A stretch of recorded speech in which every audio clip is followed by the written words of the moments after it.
Hey Gordon, this car here's behind me.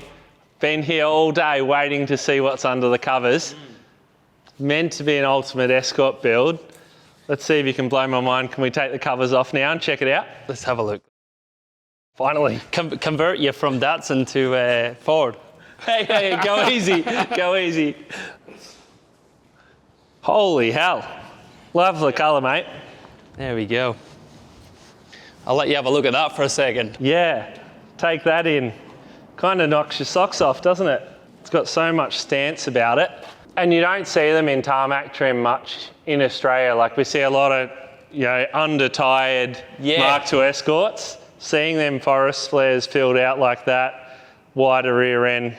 So this actually runs like a Monte Carlo or rear arch, and those front arches are actually a development, a rerun of arches that were made for Colin McRae's Mark II Escort. So they're called McRae front arches. They just get extra square, wider, just give it that stance. Some people don't like them, each to their own, but. So it does actually look like more of a flare than you're used to seeing, and that's why. It actually is. So you'll get a 13-inch arch, and that's a 15-inch, but these are like probably plus again, like real fat, Yeah, it looks amazing. Gives it that real look, and especially like looking at some of the other builds had the LED lights. What do you reckon about the crystal clears? What are you converted here? Looks good, looks good. I'm not converted, but it really suits crisp, this car well. Real crisp. Yeah, the Ford grille, love the bonnet scoop, carbon fibre. Can we pop this up and check what's under the hood? It's just an old 2-litre Pinto. I'm sure it is. I'm sure it is. We'll have a look, quick look. There we go. Another Millington. Yeah, there we go. Millington with fly-by-wire on there instead of the twin cable setup. Pretty That's trick. all very custom, I'm guessing. Yeah, fly-by-wire motor. Very top secret, and nobody's getting any inkling how that was done. No secret's been given away on that. Not many people in Australia do it from what I know. We did it on the Datsun. I had a lot of questions about it, but there is a few key things like your launch control and stuff like that, which... I cannot say anything too much because I was on that bandwagon too, saying, why don't we just keep it cable? I spoke with a friend up in Queensland who's got a workshop up there, JDM Motorsport. I said, hey, what's the story with this fly-by-wire? I'll just keep it cables. And he converted me, he said, nah, he said it's so much more you can do with it. He said, yeah, look, it can go wrong, whatever, but like what you can do with these things. The tunability of it. Even like the data you can pull from them and the response time, and they're just... As much as you think of it being electronic, it doesn't feel electronic to drive. Yeah. There's so much feel about it. And that's the thing, because you're running 3 throttle position sensors. So you've got one on the pedal, one on there, and then you've got a control which is on the barrel of the throttle body. So if you push the pedal hard or soft, you can actually change how aggressive the throttle comes on depending on the condition. That can be trimmed through the steering wheel. But yeah, it was what the customer wanted, and I was sort of pushing back on it a bit, to be honest. And he was pretty adamant on it, so a serious amount of R&D went into that. Cruise control on the road section. That's it. There'll be no penalties for speeding on the transports. Well, there's no excuse to be anyway. The wiring's not quite finished on the car, but it's 90% there by the look of it. Yep. So this will go to Ryan from Prolum. Yep. To do full wiring. It's running like crazy amount of Motec package in it. Twin PDMs, twin monitors, rotary dials, keypads. It's got the steering wheel control. It's just getting finished, being made in Czech Republic by boys who do Hyundai WRC steering wheel controls. Yeah, cool. So that'll be going on there. That'll do all the trimming for ABS, throttle, traction control, launch control. Yeah, it's a little bit crazy. The little bit of issues that we've had running the SR high revving engines, vibrations, nuts, bolts, things. We've had drive-by-wire fall off, alternator brackets break. I'm guessing when you go ahead and buy a Millington, all that stuff's so tested. Yeah, because they're running 300 of these around the world. Yeah, I mean, there's a lot of R&D has been done by them, obviously, but they sort of correlate back to like the BDs, like your tension or swing arm there is out of a composite as opposed to being solid, so that takes up a bit of the vibration oscillation from the higher rev and RPM. Yeah, everything does need to be tightened, double checked, and wire tie where you can. But saving grace on this car is it's a bitumen tarmac car, so it's not getting that extra movement like your gravel car will be getting. So probably the first thing that stands out to me under here is Riga suspension. Yep. They're the remote canisters. Yep. Most of the adjustability is done here, Yep. Which is going to be easy for the driver. But the Escorts look so clean underneath the bonnet. There's no extra stuff.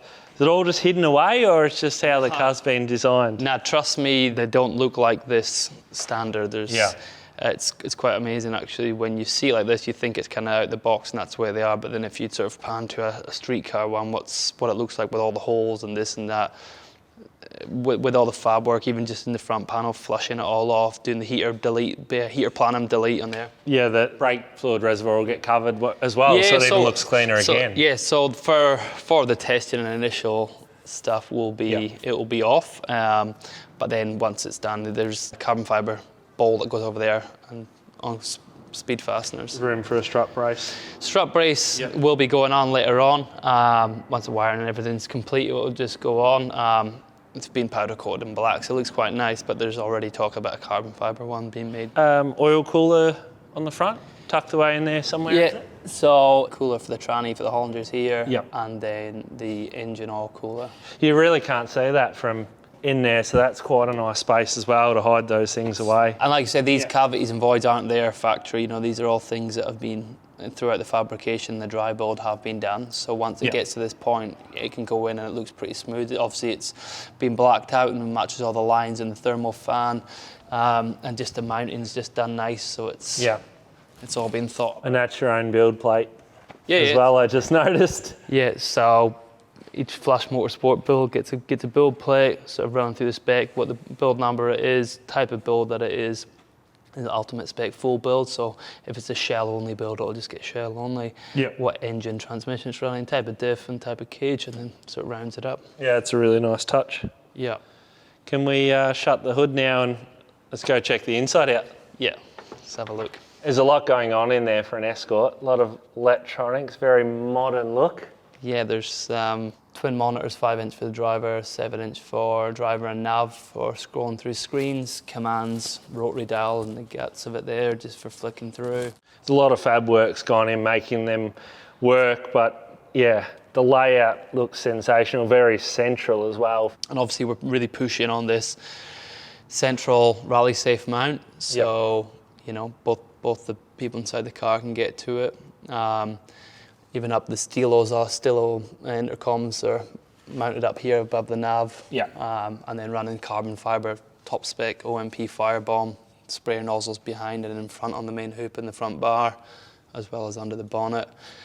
This Hollander here runs paddle only, air shift.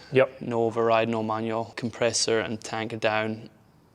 Navigator's footwell covered by custom carbon fibre foot trays. Front half PDM and M150 ECU. There's actually another PDM in the back. That's all on modular panels, so that can be all removed to gain access to the Bosch Motorsport ABS module. That's something I certainly haven't seen in an Escort before, and many rally cars in Australia yet. I've heard it being talked about, but that's going to be really interesting to see how it goes. Very trick bit of kit. Again, like the throttle bodies in the early days, I was a bit hesitant when the customer was talking about doing it. The discussion went on and off for a while, and he sort of told me it was happening, so it was happening, and I just had to implement it into the build. And then the compressors just running the air actuator on the gear shift, or it's interfering with the ABS as well? No, so it's its own unit. The ABS module itself is its own unit, but the compressor just runs the gearbox, but I've put a redundancy in and it'll actually run up to an airline fitting here, and we'll put a curly cord in the boot for topping up tyre pressures, etc., or even put a little blower on there if he needs to get stuck for air or something. The steering column and the dash fully adjustable as well, in and out to suit the driver? Yeah, so that is somewhat adjustable, and the column it's been built around the spec of the customer, you know. But the actual paddle itself, that mounts, I've fabricated all that adjustable for the throw. If he wants a bit further away, if he finds it's clashing or he wants a bit further away, we can slide that back and forward easily. It's just an easy adjustment. A couple of sides of adjustment, because you can move the paddle closer to the steering wheel. So it's got back and forth, and it's also got end float on it too. So if you want it further out or in or out, so that's massively adjustable. And obviously the power steering motor itself is hard on the ground to keep the center of gravity down low. And you keep the paddle on the right hand side, because I guess if you're mid corner turning in, you can pop a bit of handbrake. The handbrake, yeah.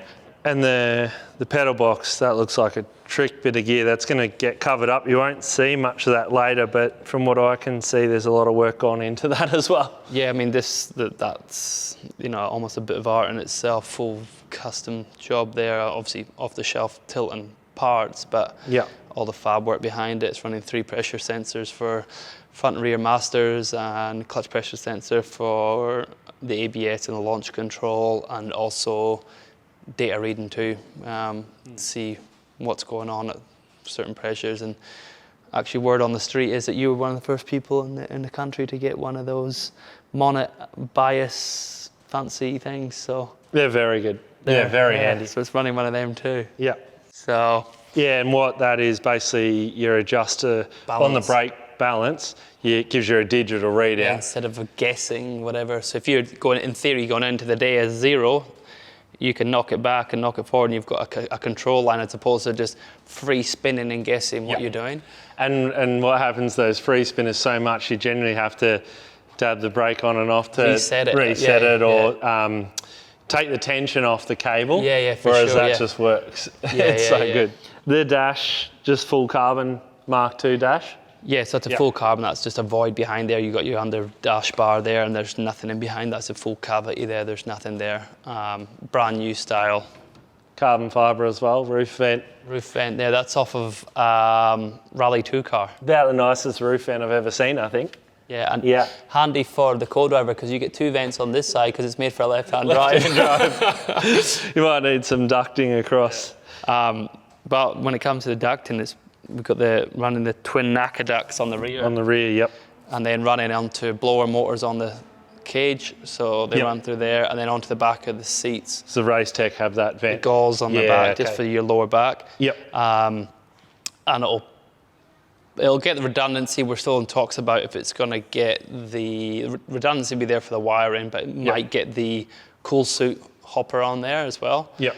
And this is the quick release? Yeah, quick release window. They're just quarter turn cam locks, so you can just pop that window straight out. Because has it got a bump adjuster on the top of the shock there? You've got an adjustment on there, so that's gains. Quite tricky to reach in. Oh, for sure. That'll be game changer. So that pops it out. So then even just a simple, maintenance thing, whether it be adjusting harnesses, makes it life easy, or to arm, or to disconnect the battery, etc. Tighten up bulkhead fittings. It just makes a job that would normally be sweat city and stressful a 10-second job. So this car is an original Australian delivered Mark II Escort, and obviously gone under an extensive amount of sheet metal fabrication works, followed up by the dry build process. I guess it's a good opportunity to go back to a few photos from throughout the build, just to show the attention to detail and sheet metal work that has gone into this build, as once the car's in top coat of paint, some of those details and work blend in and may get a little bit overlooked. In the boot, mate, dry sump tank and fuel pump. Yep. Special bit of gear, I'm guessing. Can we have a look at that, see how you laid that all out? So pretty standard sort of Escort-wise in here. Mm-hmm. Dry sump tank, twin pump setup. What's that one down there? Catch can. Catch can there. And then you've got twin pump setup, so obviously one's redundant until there's a failure at the Motec will actually pick that up, and it'll switch one off and switch the other one on. Pre-filter, post-filter, but this also runs a flex fuel sensor for different race fuels, different mapping. So, and then that's your quick lift hydraulic jack? Yeah, quick lift jack in there. So can't front to rear on this car really with the 8 and 9 inch, but you might put some new rears on or something. Yeah, so you'd be in there for the spare. You'd run an 8 in there. Yeah. Same rolling diameter, but how many litre tank? 55 in this one. Yep. So Normally you get a little bit more with a swirl pot or a surge tank in there. You get an extra litre or two. But for the type of events that we'll be doing, it's probably ample, especially with the remote refuel. You've got a visual gauge. Do you also have the Motec plumbed in? So I've welded in a bung here and put a sender unit on top. Yep. So that'll get calibrated, almost matched through the Motec. Yeah, with sometimes the fuel, you're better looking at it than looking for it. I can see those tubs in the rear end from here. Yeah. But let's chuck it on the hoist, lift it up, and see where some of the real magic is underneath, and see where we get that drivability. Let's do it. Now I've got it up in the air, mate. In Australia, pretty controversial with these live rear ends. Hear a lot of 4-link talked. But you talk about these 6-link rear ends. Can you just run me through that? Because I think it's a bit unknown in Australia, and I'm a bit blown away by this art piece in front of me. So I call these a 6-link rear end. As I say, very controversial in Australia. It's a 4-link. Yeah, it's a 4-link, but I've always known it as a 6-link rear end. Because obviously you've got your 2 4-link bars on this side, 2 4-link bars up through the floor on this side. So there's your 4 of your 6, and the 2 watts link, totally your 6-link rear end. There is additional brace bars in here on the actual diff. The 4-link bars plus 2 watts link, which is similar-ish to your Panhard rod setup. You've deleted the leaf spring. Yeah. And you've gone to like a McPherson strut rear end, and the watts links just centralising your end float. Keeping everything straight as it eliminate the bump steer, basically. And then you've got your adjustments through this, so you obviously want a true rear end, so on full bump, full travel, full bump, full squat, and throughout the travel, the swivel wants to be sitting dead straight. You can see I've centre lined off the anti-roll bar link on here. Yeah. You laser that, wind back the springs, and then you can actually do full bump, full droop, and you want that laser to hit through the centre of that swivel the whole time on up and down. You don't want it shaking left and right, because I'll give you And you've got adjustment here as well. Yeah, you've got adjustments. So you can wind out your rolls joints, and if you're not going to get it, you drop one up, one down, you chase it again. And like I say, you ultimately want to get that true up and down centre line of that rear end, because when you're, maybe not so much over here, but when you're cresting and stuff, you want that real stable. You don't want that twitch or whatever, because there'll be enough squeaky bum times in the car. You don't want any extra moments. Yeah. Oh, absolutely. The only Escort I've driven has been on gravel. But we had the rear end so soft and it was so pliable and had so much traction. If you can transform that into a tarmac type setup, it's going to be good in all conditions, wet, dry, whatever. I mean, that's where you get your traction from your rear end, squatting down, obviously not too soft, but just getting that nice transition where the power is just getting comforted into grip, and it's just rebounding. That, it's not just this aggressive, soft, sloppy or too hard. It's hitting just the bump stop. Yeah, you just want to be able to get that transition, the power, and that's where you'll spend, hours and hours of playing around with the rear end, making small sort of adjustments and finding out what works, what doesn't, and or even just what you're happy with. For this thing to lift all 4 off the ground is probably unlikely unless the driver's done something maybe a bit askew, as opposed to being, in the UK or European stuff, you could be 2 feet off the ground easily. Yeah. And landing on one wheel. So, I mean, it's a solid rear end. It can do all that as well. Oh, I mean, 100%. Yeah. You're better looking at it than looking for it. Yeah, exactly. So even with your axle tubes, 8mm chrome moly tubes, you ain't bending that with your brace bars. It's, some might say, it's overkill and a bit heavy, but you know what, it ain't gonna bend. No. What size diff are they? So this is a 4.6 that's in this gripper diff with unbreakable half shafts in it on the fully floating hubs. So these shafts are unbreakable. They're like the ultimate. So the 2.5 Millington's going to give them a workout?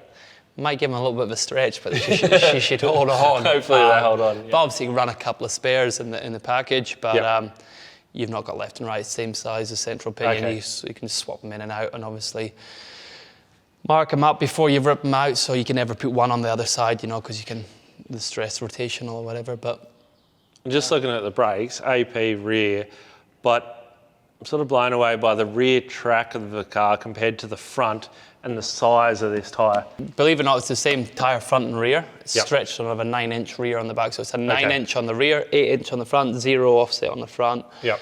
-12s, I think of 14s on the rear on this one.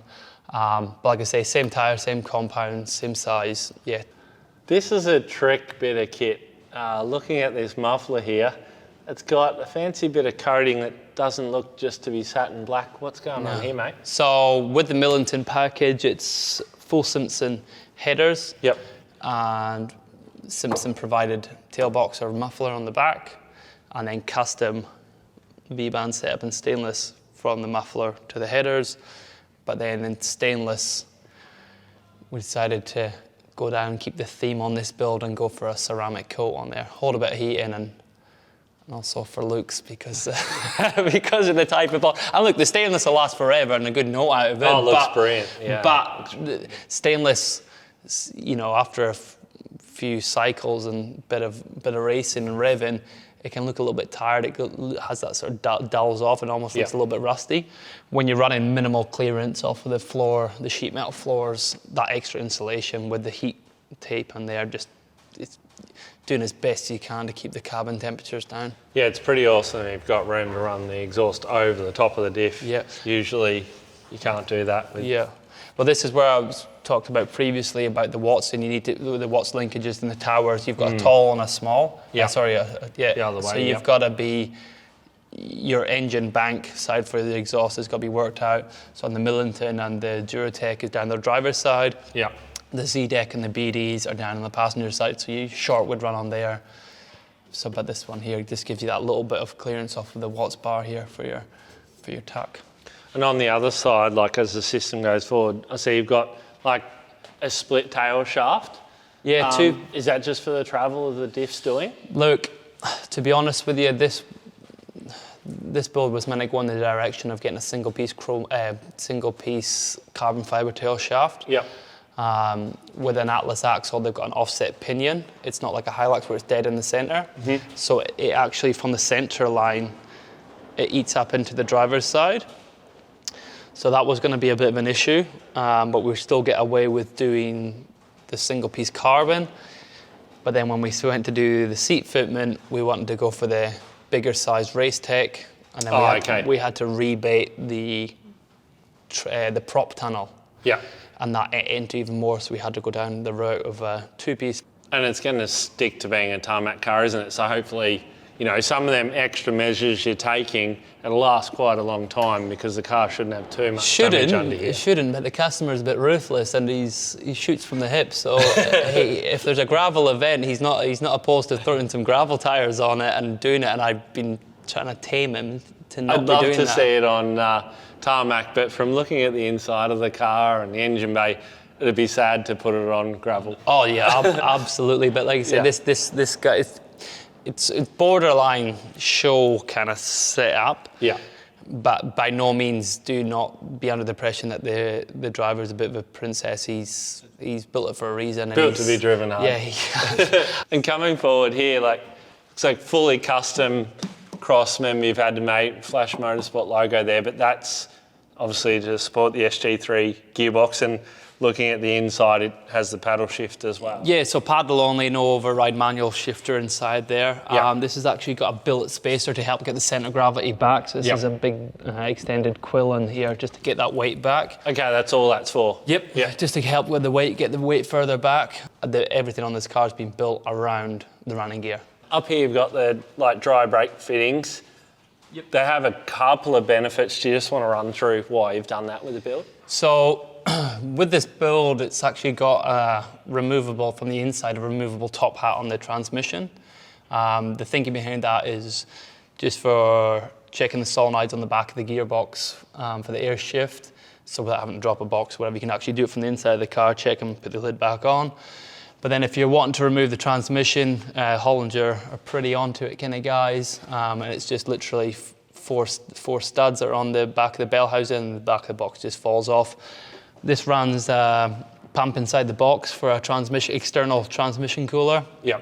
So it'll just be a case of backing off the airline for the solenoid, and then 2 dry connects, the flow and the return lines. You can pop them off. You're not going to have transmission fluid pissing everywhere, and you're not having to sort of repurge or anything in the system. So And it's like having dry sump lines inside the car and stuff like that. There's nothing under here that can get damaged and torn off. Everything in theory is out of harm's way. Even like inside, this has all been rebaited to create a void, not only to give a plinth or a platform for the ABS module to sit on top, but then it's also been done at a 2mm plate so you can have weld-on bulkhead fittings for your fuel lines flow return, oil stamp flow return, and even the looms for the main harness for the engine. Transmission one will come through here. And then you'll have your live straight onto your starter from here. So everything's sort of been built around, you don't have to adapt the car as opposed to everything's been built around the running gear on it just to make everything a bit easy. So Ryger up the front here as well. Ryger's pretty much the ultimate rally suspension in gravel. Tarmac's the same. There's so much adjustability about that. How come we went down that track? Just because it's an ultimate build, or? Yeah, ultimate build, and it was just sort of the level that the build was going to. I mean, the thoughts behind it are if it's good enough for the WRC, it's good enough for this car. So Ryger was, weapon of choice again all round, and then chrome all the arms and big hubs and stuff on the front, so you ain't breaking them in a hurry. Yeah. And those AP calipers up front as well. Big APs up the front. We're on the home straight now, it's almost done. What's the ultimate goal with the car? Is there a dream rally, dream event, a Pikes Peak or something? Yeah, I mean, it'd be great, the customer get the car out and about and use it properly, and I definitely know he will be. It'd be great to see up around the, leading in the top of the events, and for it to go overseas, but we're just going to give it a good push in Australia for a bit. There's talk about New Zealand already. But yeah, just go out and enjoy the other part of the fruits of the labour, going out and supporting the car and putting a face to a name on the build, and sort of back yourself and be proud that you sort of created something like this. So, but like big thanks obviously to the customer for allowing me trusting me to build something like this. There's been a lot of freedom throughout the build, and a lot of these decisions and styles have been sort of put in my hands, so let's hopefully get it out soon. Thanks, mate. It's been awesome.